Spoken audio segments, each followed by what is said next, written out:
Misteri di kaki Gunung Pesagi, kisah nyata yang dialami Bayu, Andi, Sinta, dan Rani siang hari.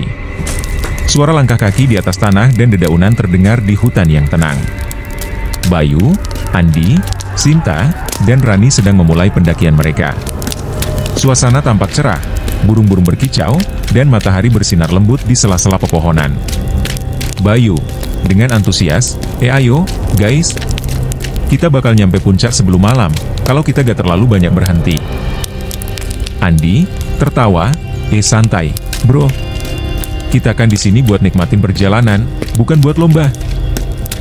Sinta berjalan dengan gembira di samping mereka, sambil sesekali mengambil foto pepohonan sekitar. Rani, yang berada di belakang, tiba-tiba berhenti, memegang lengan Sinta. Rani, dengan suara rendah, kalian ngerasa ada yang aneh gak? Kayak ada yang ngikutin kita dari tadi. Sinta tertawa, mencoba mencairkan suasana. Sinta, mungkin kamu capek aja, Ran. Ayo, gak usah mikir aneh-aneh.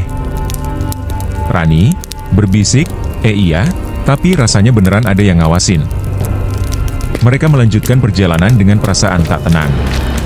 Kamera beralih memperlihatkan pemandangan dari balik pepohonan, seolah ada sesuatu yang mengintai. Jalur yang tak berujung. Jalur pendakian sore hari. Langit mulai berubah jingga, namun hutan terasa semakin gelap. Mereka terus berjalan, tetapi jalan yang mereka lewati terasa seperti berputar-putar di tempat yang sama. Bayu berhenti sejenak, memperhatikan kompas yang terus bergerak tanpa arah jelas. Bayu, frustasi, ini gak mungkin kompasnya rusak. Harusnya kita udah deket sama pos berikutnya. Andi, gugup, jangan bercanda, Bayu. Kita gak mungkin tersesat, kan? Tiba-tiba, suara ranting patah terdengar dari arah pepohonan. Rani, yang masih merasa diawasi, tiba-tiba berhenti dan menunjuk ke depan dengan panik. Rani, terkejut, lihat. Di sana. Di antara pepohonan, tampak sosok wanita tua berdiri diam. Matanya terlihat kosong, dan wajahnya pucat. Mereka semua terdiam, menatap sosok itu. Sinta, panik, siapa itu? Kita harus gimana?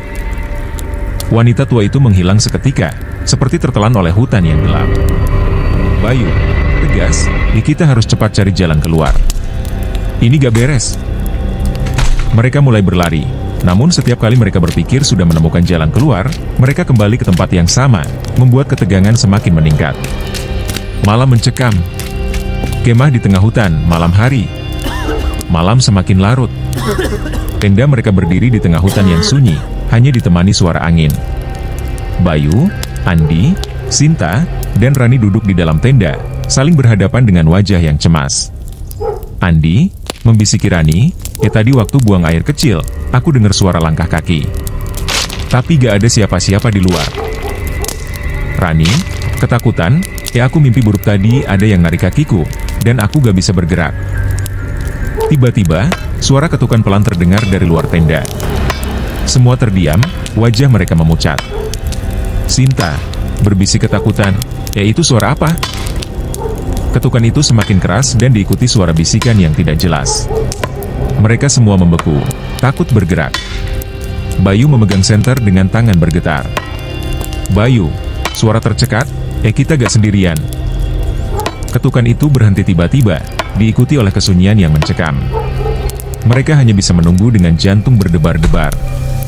Akhirnya di pagi hari, mereka bertemu dengan penjaga gunung. Hutan pagi hari. Pagi datang, dan mereka memutuskan untuk segera turun gunung. Namun, meskipun mereka sudah mencoba berbagai jalan, mereka tetap kembali ke tempat yang sama. Hingga mereka bertemu dengan seorang lelaki tua, yang tiba-tiba muncul di depan mereka. Lelaki tua, dengan tenang, kalian tersesat karena tidak menghormati tempat ini. Bayu mencoba menjelaskan, tapi lelaki tua itu hanya tersenyum tipis, lalu mengisyaratkan mereka untuk mengikuti. Lelaki tua, ikuti saya. Tapi ingat, jangan sekali-kali melihat ke belakang, apapun yang kalian dengar. Mereka berjalan di belakang lelaki tua itu, dengan rasa takut yang menghantui. Suara-suara aneh mulai terdengar, namun mereka terus berjalan tanpa menoleh. Namun, ketika mereka hampir keluar dari hutan, Sinta, yang berada di belakang, tergoda untuk menoleh ke belakang. Sinta melihat ke belakang. Oh Tuhan, itu dia. Di belakang mereka, sosok wanita tua yang sama berdiri di antara pepohonan, tersenyum dengan tatapan kosong dan dingin. Kesimpulan, kaki gunung pesagi di senja hari. Mereka akhirnya keluar dari hutan dengan selamat, namun wajah-wajah mereka terlihat pucat dan lelah. Bayu menatap teman-temannya dengan serius.